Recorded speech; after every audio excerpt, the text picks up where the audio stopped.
Welcome to another exciting episode of Grammar and Mechanics. This week we'll be discussing regular and irregular verbs and looking at some rules for using irregular verbs. This video accompanies a handout that you should have received in an attachment to an activity set, and it's a fairly long handout that's pretty comprehensive and somewhat simple, but I want to go over it a little bit with you right now so that you understand the difference between regular and irregular verbs and you know how to use them correctly. So importantly, to start, we need to know that all verbs, whether irregular or regular, have 5 forms, not to be confused with tenses. The forms are the infinitive or the base form, the simple present, sometimes called the S form, the simple past, the past participle, and the present participle. Again, don't confuse these with verb tenses like future tense, past progressive, past perfect, stuff like that. That's a different creature. Really importantly, if you want to understand the difference between a regular and irregular verb, is that the simple past tense of a regular verb and the past participle of that verb will both be the same form and they will end in ed. That's a regular verb. A regular verb ends in ed, and the simple past form and the past participle form are the same. Irregular verbs, the simple past and the past participle, are either A, different, or they don't end in ed. Okay, so we're going to go over a couple of charts that help us distinguish between the two. So these are all regular verbs. The infinitive form, laugh, start, wash, wink. And look at the highlighted sections of the simple past and the past participle. They're the same and they both end in ed. So whether we're talking about the simple past, I laughed at the clown, or the past participle, I had laughed at the clown, that base form of the verb is the exact same in the simple past and the past participle, and they both end in ed. That makes it a regular verb. So if you are a native speaker of English and you have somewhat good grammar already, you can likely tell the difference between a regular and an irregular verb by simply getting yourself to speak the simple past tense and the past participle form of the verbs, and you might be able to distinguish the two. Make up a sentence. I laughed at the clown. I had laughed at the clown. That includes both the simple past and the past participle. If they're the same and they end in ed, you've got a regular verb. If not, then you've got an irregular verb. This is one of the lessons that if you're not a native speaker of English, or if you maybe struggle with grammar a little bit, this is one of the lessons that you'll need to refer to your charts and to dictionaries a little bit more. That little mnemonic won't always work for you, but that's why I've included these charts below. So in contrast, the simple past and the past participle of irregular verbs can end in a variety of ways with absolutely no consistent pattern. They are irregular. That's why we call them that. So we may have an infinitive form, drive.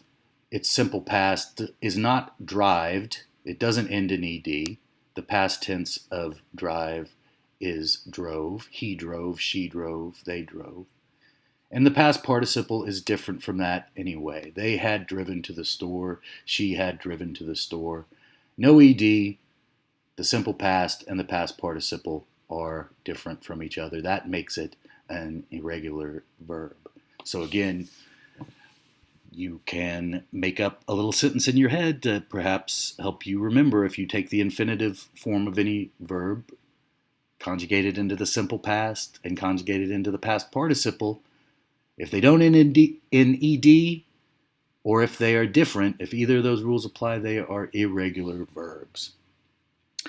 And let's look at a big, long... Well, first let's look at an example. Okay, writers make 2 frequent errors with irregular verbs. They either add an incorrect ed to the end of an irregular verb or accidentally interchange the simple past and past participle. Read this terrible sentence. Olivia feeled like exercising yesterday, so she put it on her bathing suit and drived to the YMCA, where she swum so far that only an extra large pepperoni pizza would satisfy her hunger. And if you have fairly strong grammar skills already, then you know that things sound wrong in that sentence. But if you don't worry, because we're going to come to a chart in just a second that will help you to learn all of these forms. Field should be felt. Olivia felt like exercising yesterday. Putted needs to be put, so she put on her bathing suit. The correct past tense of drive is drove, and drove to the YMCA. And we must change swum to swam. All right. To avoid making mistakes with irregular verbs, learn the very long chart below or consult a dictionary. Remember, you can always look in the dictionary to get these correct forms of irregular verbs. And you see that they're all over the place. None of them are going to end in ed in both their simple past and past participle form, or they are going to just be different between the simple past and the past participle form. Okay, so there's quite a long list here, and it is a comprehensive list of all the irregular verbs in English. You can learn them, and you should, to speak and write correctly. And if you ever lose the list, you can always go and look in the dictionary and remember them again. So you have that handout in the attachment, and I'll let you refer to that on your own. Finally, in addition to learning that long chart, you must also understand the difference between simple past tense and the past participle. That can be helpful. A simple past tense verb always just has one part. You don't need an auxiliary verb, and those auxiliary verbs was explained a little bit earlier on the handout. Verbs like have, be, or will. They're verbs that precede another verb in a sentence in order to designate its tense. I have gone to the store. I will go to the movies. Those signify tense. But simple past will have no auxiliary verb. It will always be just one part. Because dinner time was near, my dog Oreo bit the spine of Moby Dick and pulled the novel off my lap. Since Denise had ignored bills for so long, she wrote out checks for an hour straight. Despite the noise, jolts, and jerks, Alex slept so soundly on the city bus that he missed his stop. Those are all simple past tense forms of the verbs. But the past participle has multi-parts using one or more auxiliary verbs. And you'll see them in here. Raymond had bitten into the muffin before. Charisse mentioned that it was her infamous chocolate broccoli variety. Sounds tasty. Had is the auxiliary verb. Bitten is the past participle. So again, if someone rushes up to you on the street and demands that you tell them what the participle is of bite, you would say it's bitten. But it helps to know that the past participle form includes the auxiliary had.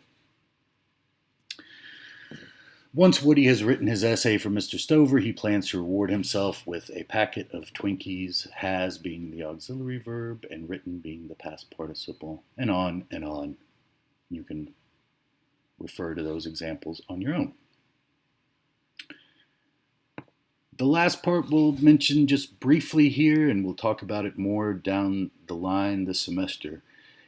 Past participles as adjectives, and this is the reason why we refer, strictly speaking, to that base form of the verb as the participle, because whenever we start to talk about participles as adjectives, we aren't really talking about any auxiliary verbs with them, and you can use the participle form of a verb as an adjective, which you've likely seen, heard, and used many times yourself, even if you didn't know what it was.